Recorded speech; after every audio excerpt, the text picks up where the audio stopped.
actually never stop having faith, because do you believe? Like, do you really believe? I'm telling you, people who literally their life was a complete 360. I mean, there's enough knowledge in there, because we buy a lot of books. I love reading. To read. Me too. I love to read. Yeah. And as you said, like when you read someone's story, or you learn or whatever else. But there's a lot of learning in that book. A lot of learning. Yes, there is. Yeah. And I mean, for me, just looking back at me when I was younger, as I said, like I laugh about it and say I wouldn't change anything. Of course, if God said you could change certain things, so you didn't have to feel that pain or didn't have to make that mistake, of course I would change it. Like, I'm not going to be ignorant about it, but only if it wouldn't change now. Yes. Do you get what I mean? Because I know that all of those little things, like I'm a lot more empathetic.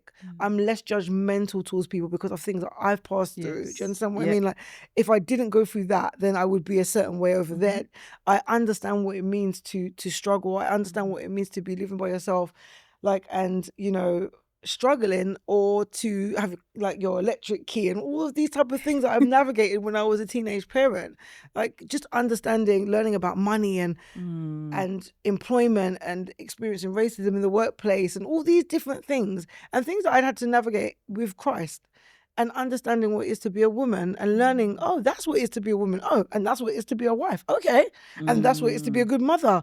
And it's not this, and it's that. So many and all layers. of these things that you would never, some people figure it out. And I've learned as well that I know a lot of people who don't know Christ. And I know a lot of good people as well, by the way, who don't know Christ. But obviously some of their beginnings were like not my beginning. They didn't have the same bloodline as me. They didn't have the same teachings as me. They didn't have the same experiences as me. And I am very grateful and blessed that Christ came and went, hello, I'm going to sweep you up now before more damage is done along this road.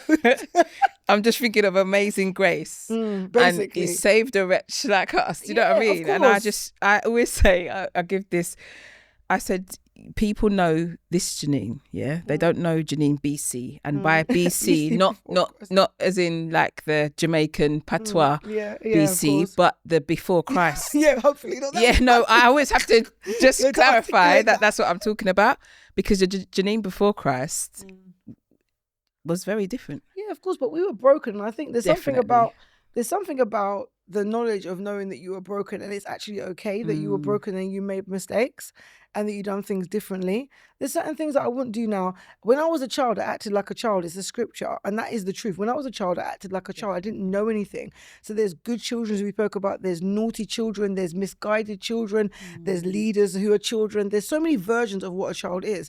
I go back to that scripture all the time. When I was a child, I acted like a child. I'm a big woman now. So definitely I'm not doing the things I was doing when I was younger.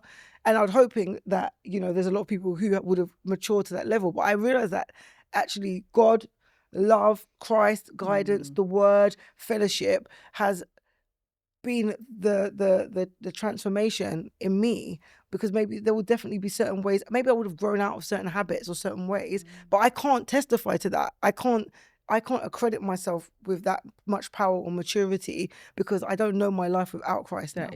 Listen. So how can I? I'm intelligent, but it doesn't mean that intelligence would have saved me at all. It's so, you know what? There's just